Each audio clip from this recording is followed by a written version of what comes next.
আমরা কখনো আপনাকে ভয় করি না, আমরা ভয় করি এবং আল্লাহকে। আমরা কখনো ভয় করি না সরকারকে, কখনো ভয় করি না গোলা বারুদকে।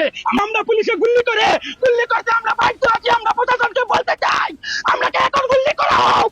আমরা এই ওয়াকফ কখনো মানছি না এবং মানবো না। ওয়াকফের বিরুদ্ধে আমরা প্রতিবাদ করতে যদি আমাদের গুলি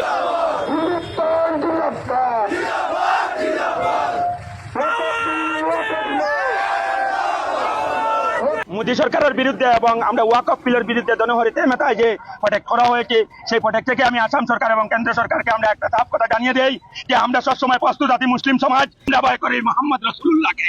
আমরা সেই মোহাম্মদ রাসূলুল্লাহ এবং আল্লাহর কারণে আমরা বুক দিতে বাধ্য হয়েছি।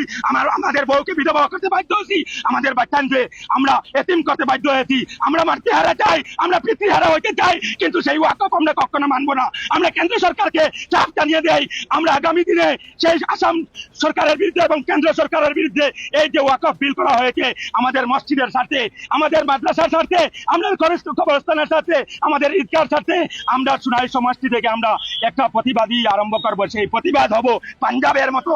আমরা সমস্ত কাছাড় ডিস্ট্রিক্টের আমরা যত অফিস আছে সব বন্ধ করে দেব যদি আমরা পুলিশে গুলি করতে আমরা বাধ্য আছি। আমরা প্রশাসনকে বলতে চাই, আমরাকে এখন গুলি করা হোক। আমরা এই ওয়াকফ কখনো মানছি না এবং মানবো না।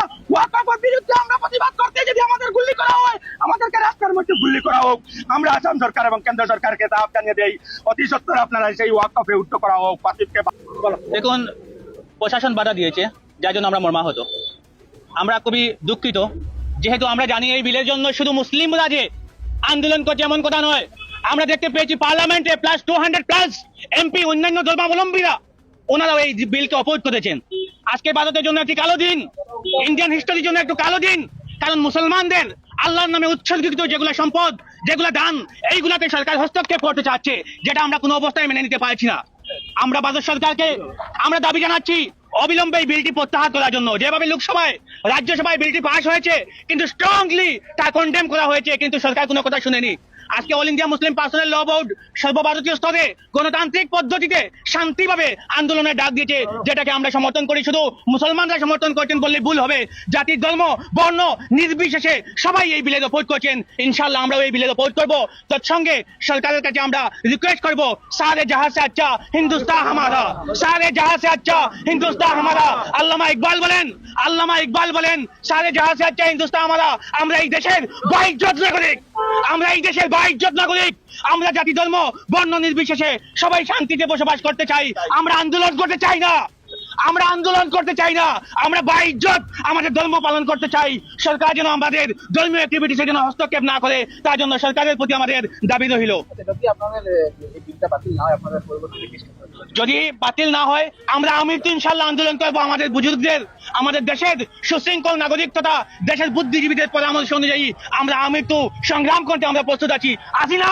আজকে আমরা বৃহত্তর সোনাই এলাকার এই প্রত্যন্ত জনহরি অঞ্চল তথা জনহরি অঞ্চলের পার্শ্ববর্তী এলাকা থেকে আমরা ওয়াকফ অ্যামেন্ডমেন্ট বিল 2025 যেটা সংসদে পাস হয়েছে, সেই বিলের বিরুদ্ধে, যেটা অসাংবিধানিক, যেটা বিভিন্ন আইন এক্সপার্ট মতে অসাংবিধানিক, সেই অসাংবিধানিক বিলের বিরুদ্ধে আজকে এই এলাকার জনগণ ধর্ম নিরপেক্ষভাবে, ধর্মে জাতি ধর্ম বর্ণ নির্বিশেষে এখানে এক হয়ে আমরা একটা বিরোধী আমরা আমাদের প্রোটেস্ট স্টেজ করতেছি। আমরা সরকারের কাছে শান্তিপূর্ণভাবে গণতান্ত্রিক পদ্ধতিতে এই বার্তা দিতে চাই যে সংবিধান বিরোধী এই বিলকে আমরা ভারতবাসী কোনো অবস্থায় মেনে নিতে পারছি না। আমরা সংবিধান রক্ষার্থে প্রয়োজনে আমাদের রক্ত ঝরাবো, আমাদের প্রশাসনিক বাধা আসুক বা বিভিন্ন যে বাধা আসুক সেই বাধাকে টপকে আমরা সংবিধান রক্ষা করব। আমরা আমাদের অধিকার সাব্যস্ত করব। আমরা অধিকার সাব্যস্ত করতে এক ইঞ্চি পিছু পা উঠবো না। আমরা ভারতকে সুরক্ষিত করব, আমরা এই দেশের সংবিধানকে সুরক্ষিত করব, আমাদের রক্তবিন্দু দিয়ে সংবিধানকে বাঁচাবো, আমরা দেশকে বাঁচাবো। সেই বার্তা আমরা ভারত সরকারকে দিতে চাই। আমরা কোনো স্বৈরতান্ত্রিক শাসন মেনে নিতে পারবো না।